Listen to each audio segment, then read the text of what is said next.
these like intuitions about people. I'm like, I like that person. Like, they're fucking cool. Good vibe.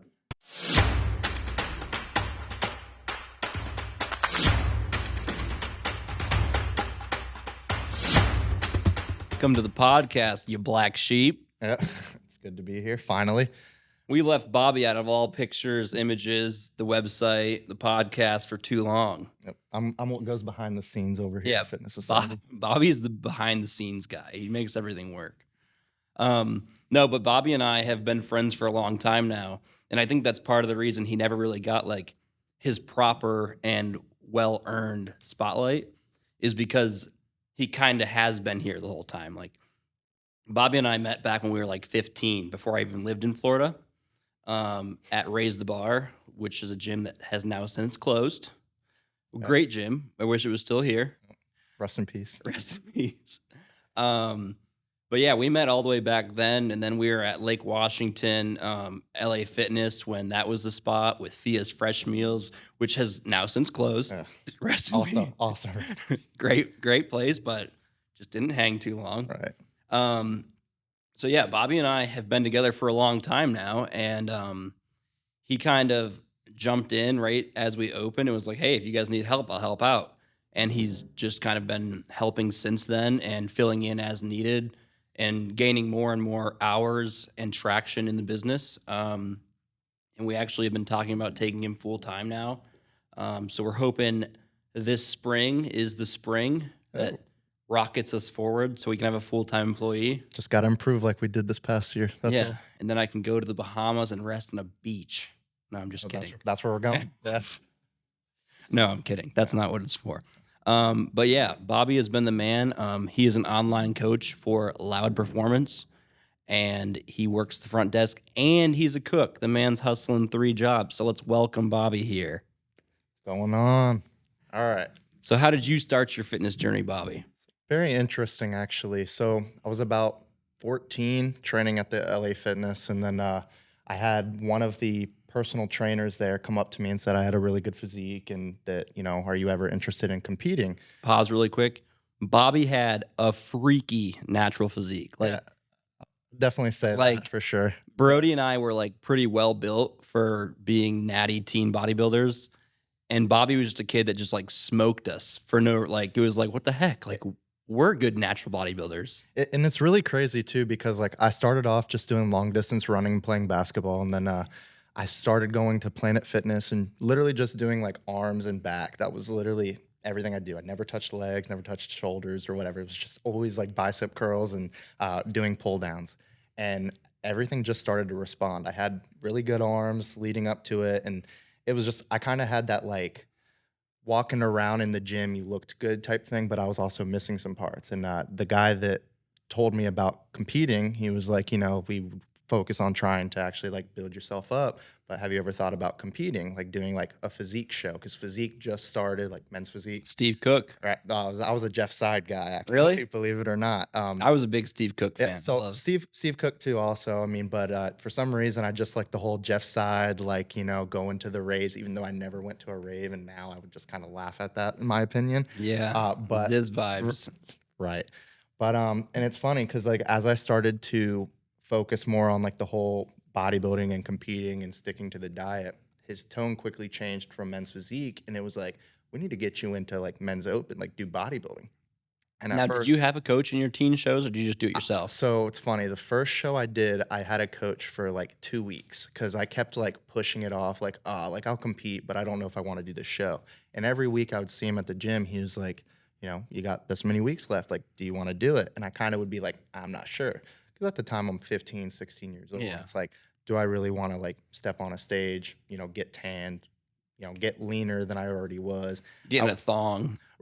Well, that's also it too. And that was one of the main things, because he told me, he's like, oh, I want you to do bodybuilding. And, at first I'm like, fine, comfortable going into board shorts, but like you go into like the whole. Well, I distinctly remember that being like when we got into wrestling, like 4th grade, my dad's like, I want you guys to sign up for wrestling. We're like, we're not getting in a leotard. Are you ridiculous? Like, no way. We're like being all sweaty and in spandex. And then you like, once you do it, like I told like a dad and kid this the other day, like I was like, then you do it. And then like you are so comfortable being like you don't even care. Like It's the funniest thing too because the first show that I did, I had no idea. You have no idea what to expect. Okay, all you can see is like on the outside of it all. Okay, I'm getting spray tan. I'm going into this whole speedo or whatever you want to call it, yeah, comp wear. If we want to be like I have a great professional, spray tan story. it's funny because like after you do it, and it's super awkward too, getting spray tan, especially at 16 years old, may I add. But when you get on stage, might I remind you, these are also a bunch of strangers that are watching you just pose by yourself, spray tan, half naked, and you have no idea who these people are, but you just like go up there and you're like, fuck, I'm just own up to it.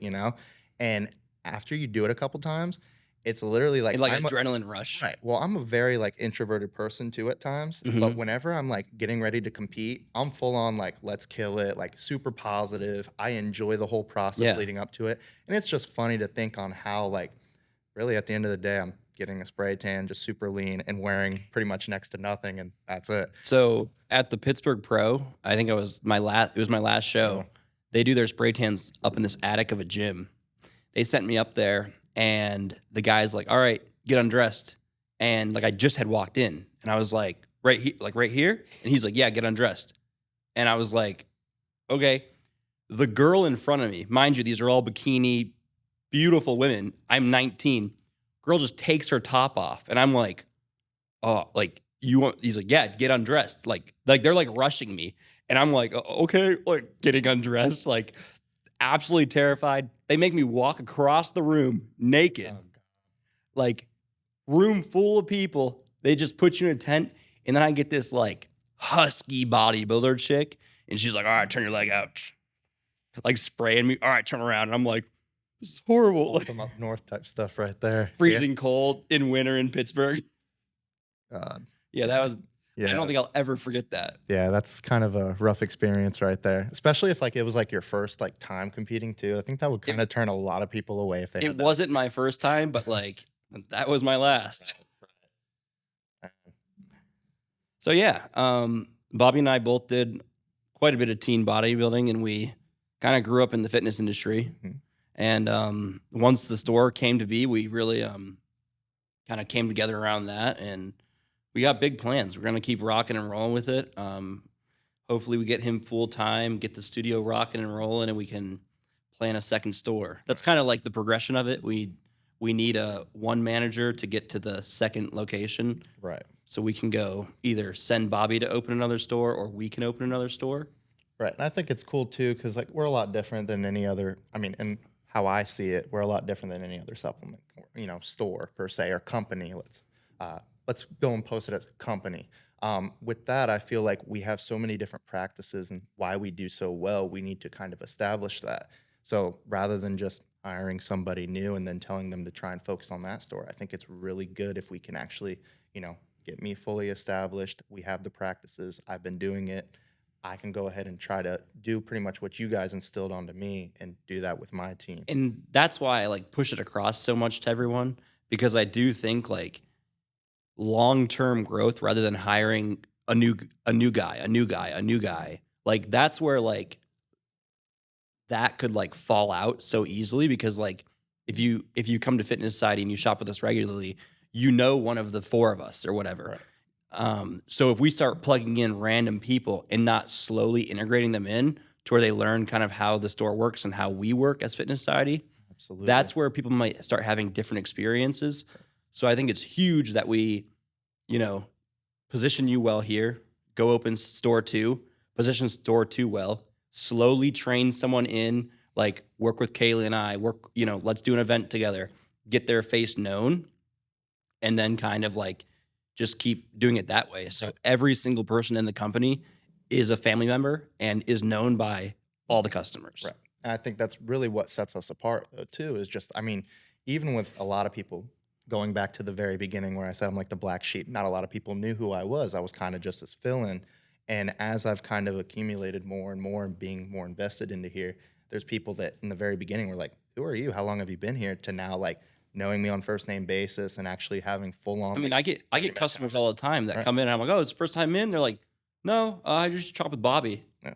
And I think that's a big thing we should do this year is like figure out like set days. Like, so like if you're going to work Monday, Wednesday, Friday, Saturday, like Right. those are your days. So your customer knows when to shop with you. Right. For even like Sundays when we have even like the whole precision meals and all that stuff, knowing the people that order, I know them on a first name basis. So when they come in and walk, I'm pretty much at the fridge already. Here's your meals. How you doing on Sunday? What do you got planned? I was here a couple Sundays ago with Bobby, and the meals showed up, and that is like one day we do take off. We take off Sundays for the most part. Not recently, but most of the time. And the meals showed up, and I was like, this is a weird feeling. Like, it really was. It was a weird feeling not knowing how to, like, execute a process in my own business. Like, that's such a, like, it It's was, all right, I'm here for you. yeah, like, it really put me off. And I really thought about it. I was like, man, like, they came in, and I was like, like, Where does it go? yeah, like, and I'm like, this is like my own, like, I should know everything. But it's so easy to, like, if you miss a part enough times, like, you kind of Right. fall out of the loop. Right. But anyways, Bobby's an online coach at Loud. We're going to plug his Loud link there. So if you want to train with this big hunk of muscle, you can. Absolutely. Shoot me an email, DM. If you want to ask about supplements, you can. I'm your guy too. Yeah, he's a little bit smarter than me in the supplement game, I must say. A little bit. All right, guys. Thanks for watching and have a great day. It was a pleasure.